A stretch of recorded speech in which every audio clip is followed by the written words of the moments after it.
Assalamualaikum and a very good day to everyone. My name is Khairul Afif Zaini, and today I'll be presenting on a very important topic under EDUP 2132 teaching professionalism, specifically looking at the issue related to ethics and legislation in education. Special thanks to our lecturer, Dr. Rosila, for this opportunity. Without further ado, let's dive in. Here is the overview for today's presentation. We will cover the main issues, which is the first one, teacher absenteeism, second, bribery, and the last issue is abuse.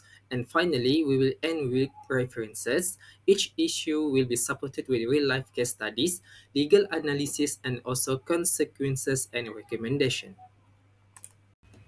So moving on for the first issue, which is teacher absenteeism. So absenteeism is defined as the habitual or frequent absence from work, duties, or schools without a valid reason. In education, this problem severely affects the students' learning and growth.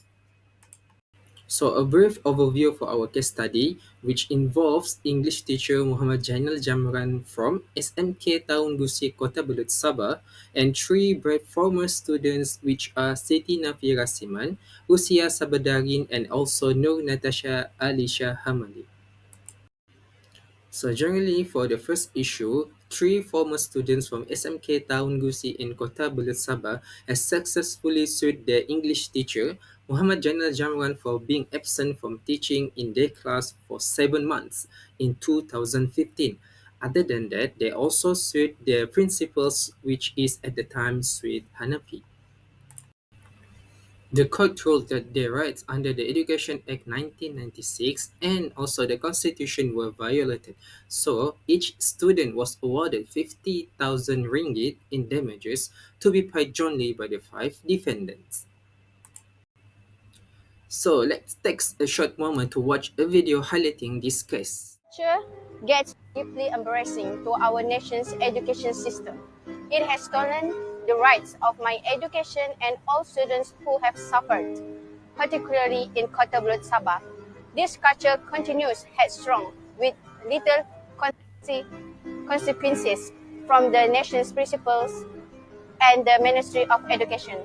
While this problem is incredibly common to hear in any kampong, what's remarkable is that the existing clear-cut, easy-to-follow, and disciplinary procedures are not used to discipline absent teachers. So moving on for the analysis for this case, there are two major legal frameworks here. The first one is the violation of the Public Office Conduct and Discipline Regulation 1993. So under the regulation 4(2)(i), duty to carry out responsibilities faithfully and quoted, an officer shall at all times act in such a manner so as to not bring dispute to the public service and shall perform his duties with integrity and diligence. So the teacher must fulfill the teaching duties responsibility and ethically.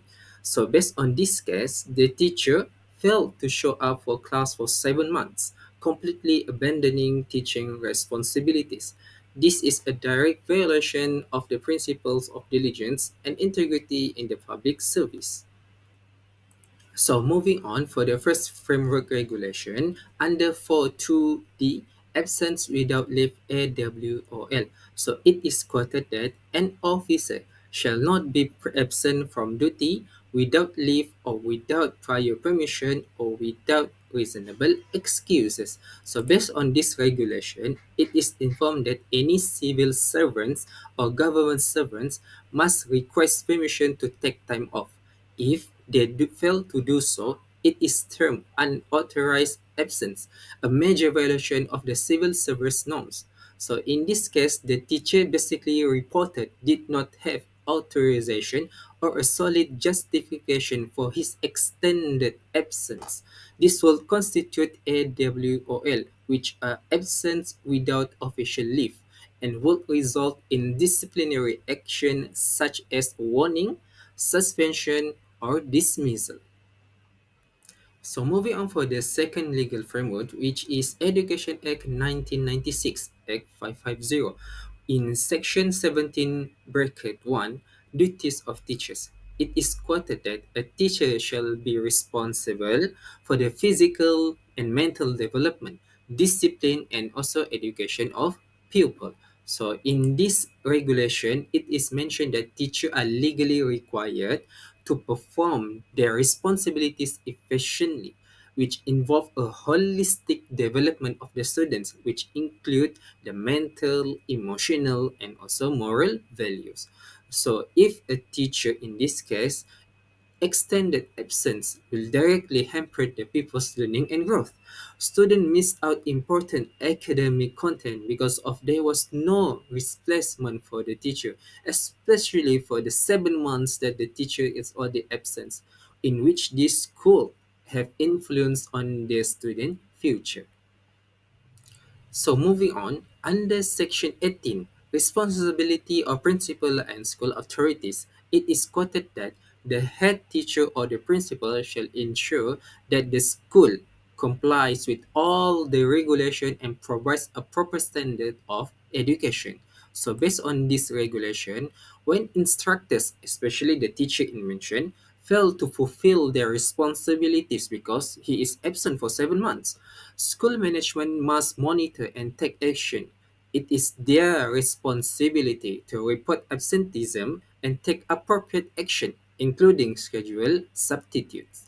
The school reportedly failed to report and resolve the incident, and this inactivity represents a failure in school leadership and violates their legal responsibilities under the Act.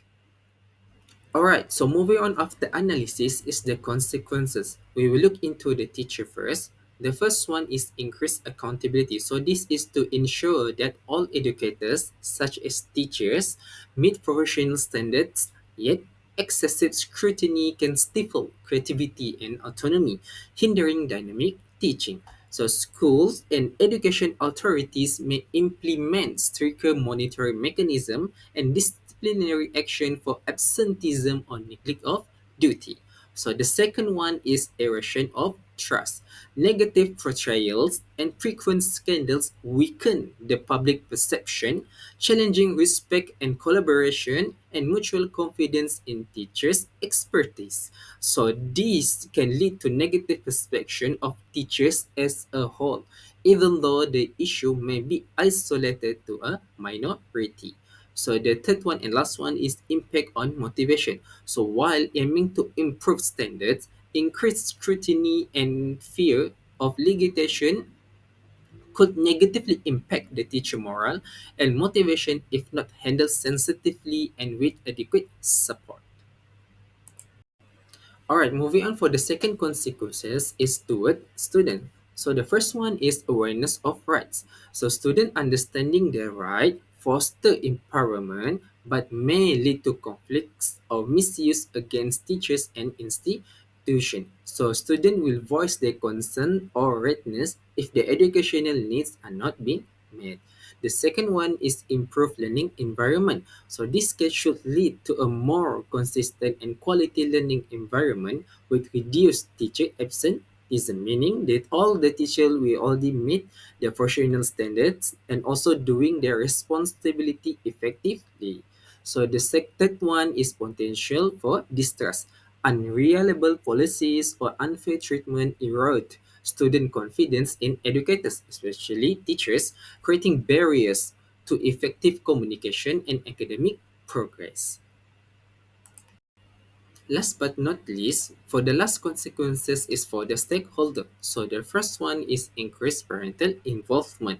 So parents may become more vigilant and proactive in monitoring their children in education and quality of teaching. So this will strengthen the academic support but may pressure the teacher or the school itself, affecting educational autonomy and balance. So the second one is resource allocation. There might be a greater emphasis on ensuring adequate staffing and resources in schools to minimize the disruption caused by the teacher absence, including better system for substitute teachers, meaning to say these resources will be allocated to demolish this absenteeism behavior. So last one is community engagement.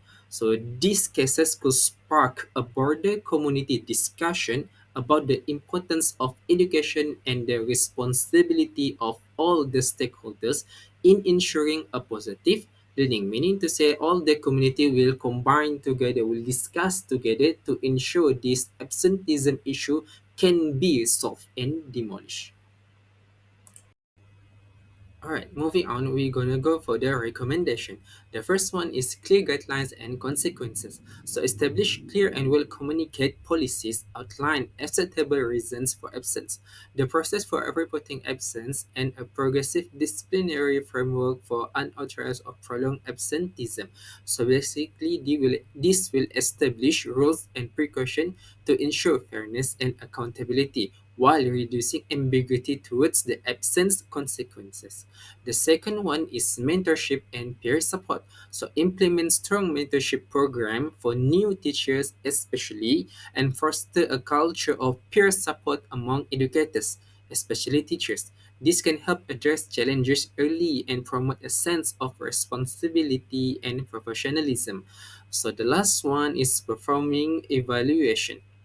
So this is the most crucial one because if implemented correctly, this continuous assessment provide constructive feedback and driving improvement and accountability, but it is also require fairness to avoid undue stress or biased outcomes. Alright, we're already finished for the first issue. Let's dive into the second one. So the second issue is about bribery. So bribery refers to the offering or receiving something of value to influence action illegally or unethically.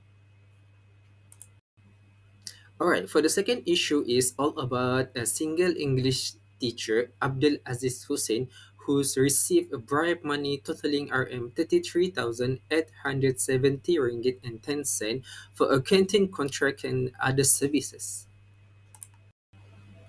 So on August 13, 2024, a 50-year-old English teacher, Abdul Aziz Hussein, was charged in the Johor Bahru Session Court with 4 counts of failing to report bribes, totaling a whopping amount of 33,870 ringgit and 10 cent to the Malaysian Anti-Corruption Commission (MACC). So basically, he received this money through 4 transactions ranging from 1,300 to 17,070 ringgit and 10 cent, were given by two-person, 56 years old man and a 51-year-old woman.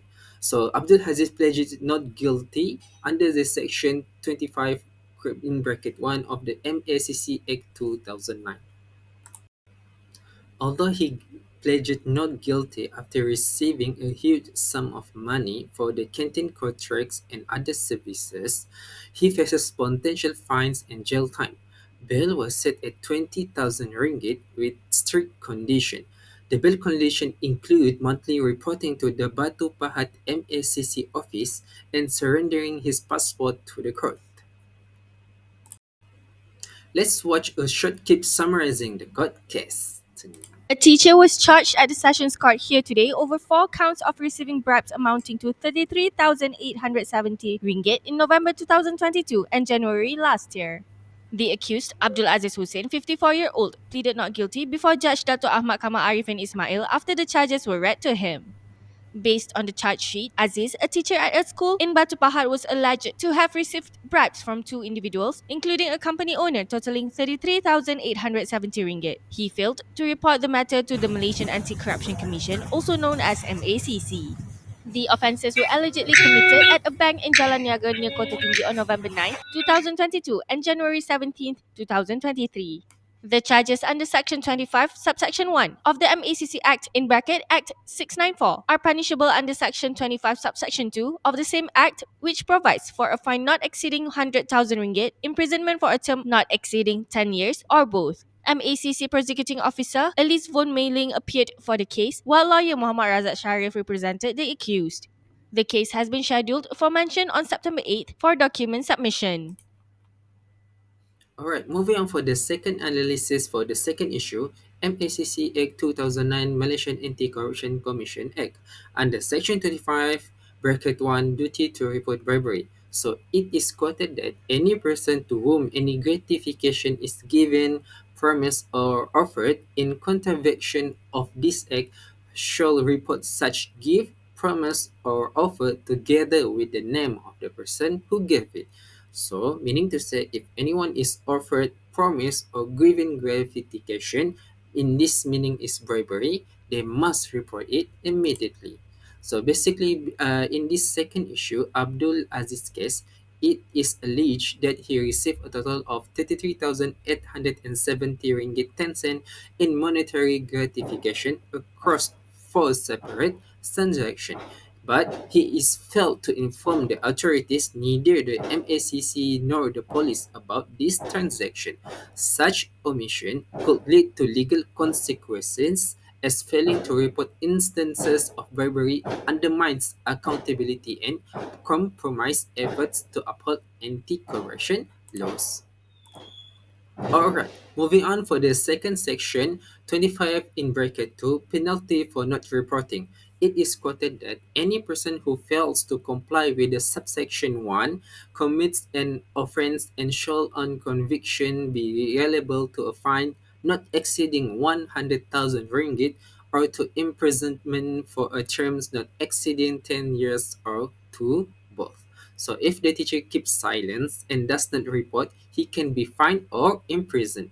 So in this case, Abdul Aziz allegedly gratification money was given to him, but he did not report it. Therefore, he is being charged under the section 25 in bracket 1 and also facing section 25 in bracket 2 penalties. Alright, moving on for the second legal framework, which is Public Officers Conduct and Discipline Regulation 1993.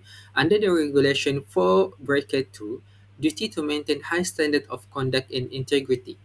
It is quoted that an officer shall at all times maintain a high standard of personal conduct and integrity.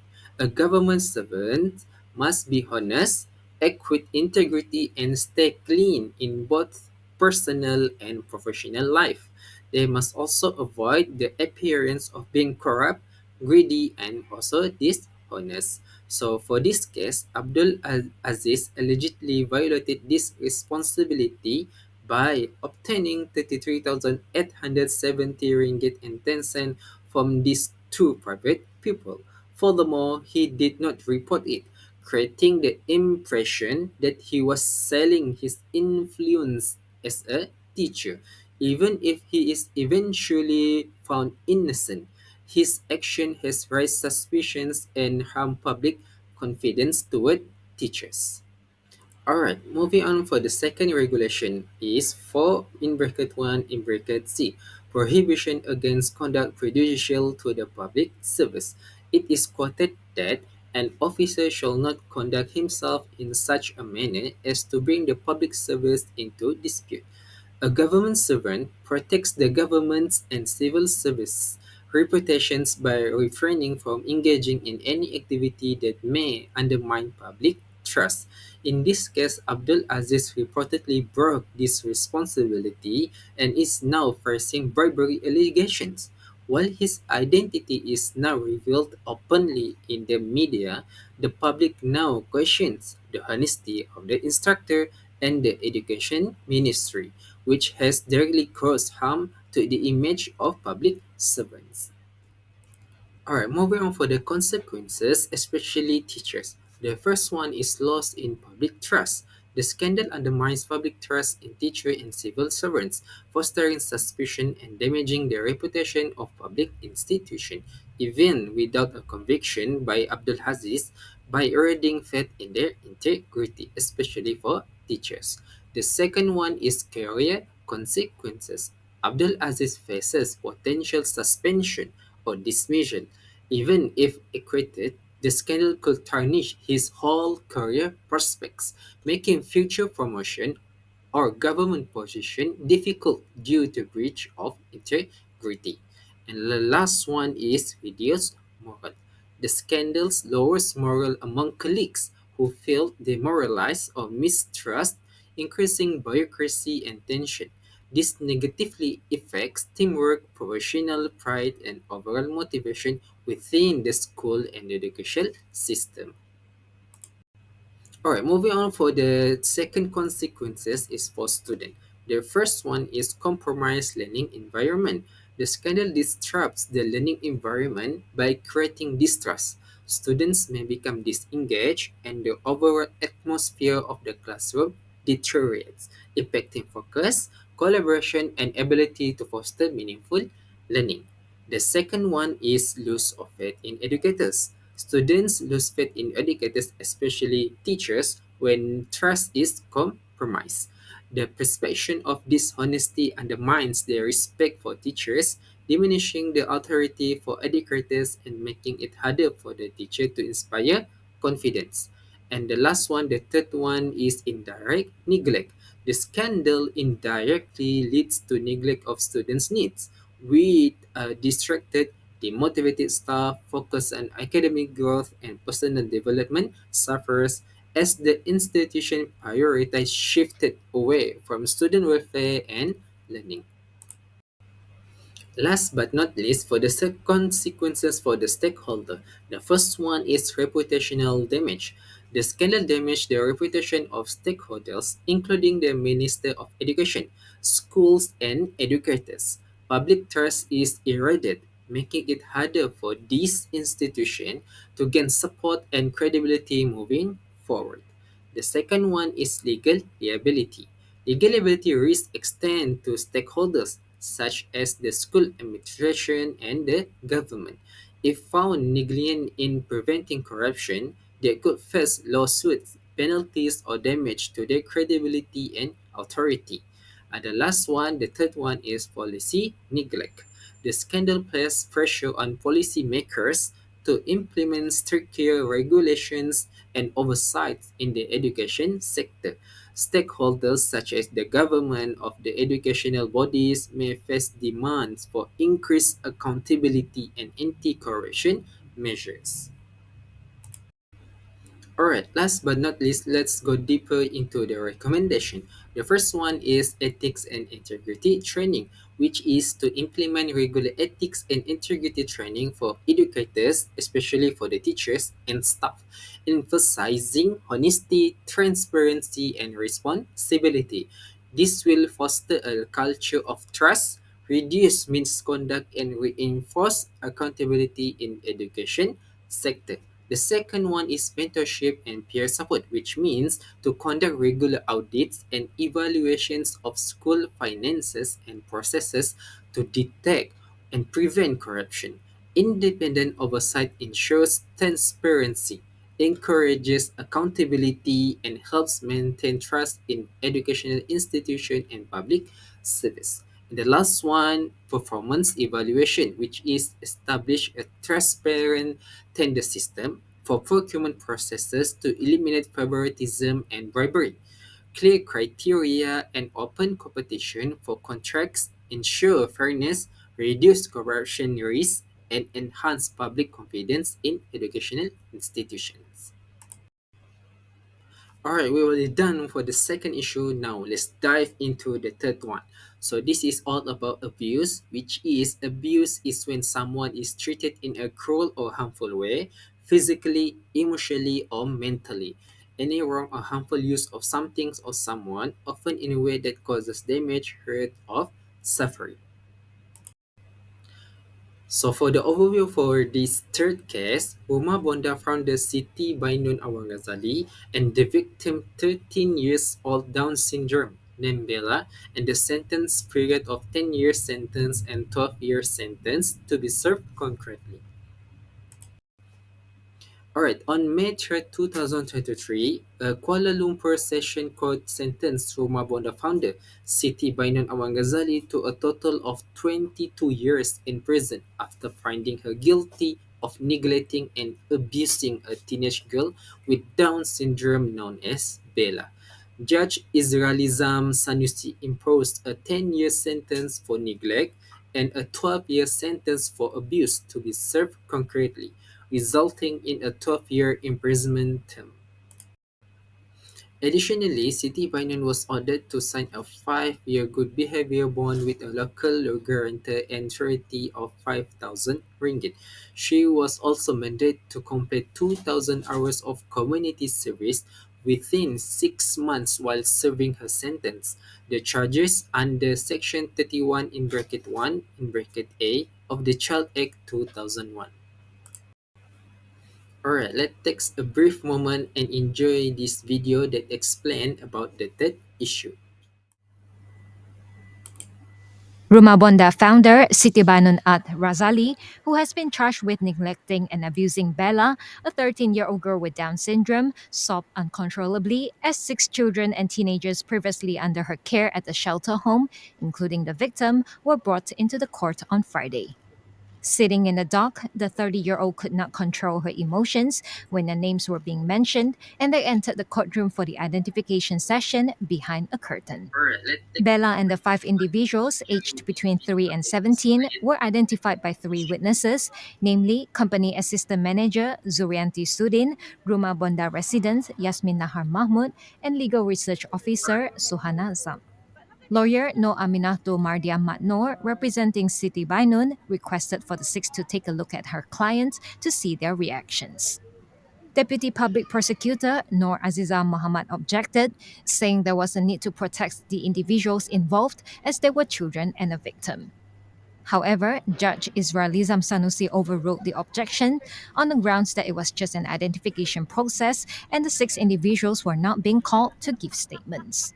The trial continues. Moving on for the analysis part, the first one is Child Act 2001 X 611. Under the Regulation 31 in bracket 1 in bracket A, offense of abuse, neglect, or abandonment of child, it is quoted that any person who being a parent, guardian, or a person in a position of trust abuses, neglects, or abandons a child shall be guilty of an offense. It is applies even if the harm is potential, meaning the child does not have to suffer actual injury. Risking harm is already enough. In this particular case, Siti Bainun's case, because the court finds serious physical abuse and neglect, which is burn marks, injuries, and psychological trauma, she was sentenced heavily under Section 31. If convicted, the punishment could be up to 50,000 ringgit and or imprisonment up to 20 years.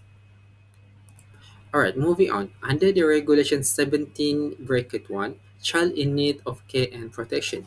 It is quoted that a child is in need of care and protection if he has been or is at risk of being physically or emotionally injured, abused, neglected, or exposed to moral danger. Bella was a vulnerable special needs child with Down syndrome. Hence, she was under the care of Siti Bainon. Evidence showed she was neglected and abused. Therefore, Section 17 would allow social welfare to immediately remove Bella from Binance custody to ensure her protection, which actually happened after Bella's injury was discovered. In conclusion, Section 17 was to ensure that children like Bella are rescued and protected even before worst harm occurs. Alright, moving on for the second one, Person with Disabilities Act 2008, Act 685. Under the Section 15, Protection Against Abuse, Violence, and Exploitation. So it is quoted that person with disability shall be protected against all form of abuse, violence, and exploitations.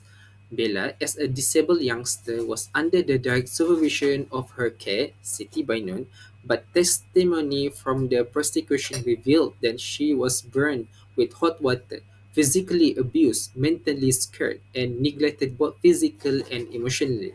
So Siti Bainon directly violated the Section 15 because she caused violence and allowed abuse to happen repeatedly to Bella, a complete breach of Bella's basic protection right under the Act. Alright, moving on for the consequences, especially teachers. So the first one is mandatory training and certification, which is Authorities should implement mandatory training and certification in child protection, ethics, and disability sensitivity to ensure that all individuals working with special needs children are properly equipped to provide safe and respectful care. The second one is increased scrutiny and regulations. Teachers and staff, especially in welfare or special education settings, may face tighter regulations, monitoring, and paperwork due to heightened fear of misconduct. And lastly, loss of public interest. Abuse cases involving caregivers or educators severely damage public trust, tarnishing the image of teachers as moral leaders and professional role models responsible for nurturing, protecting, and inspiring children. Alright, moving on for the next consequences is for student.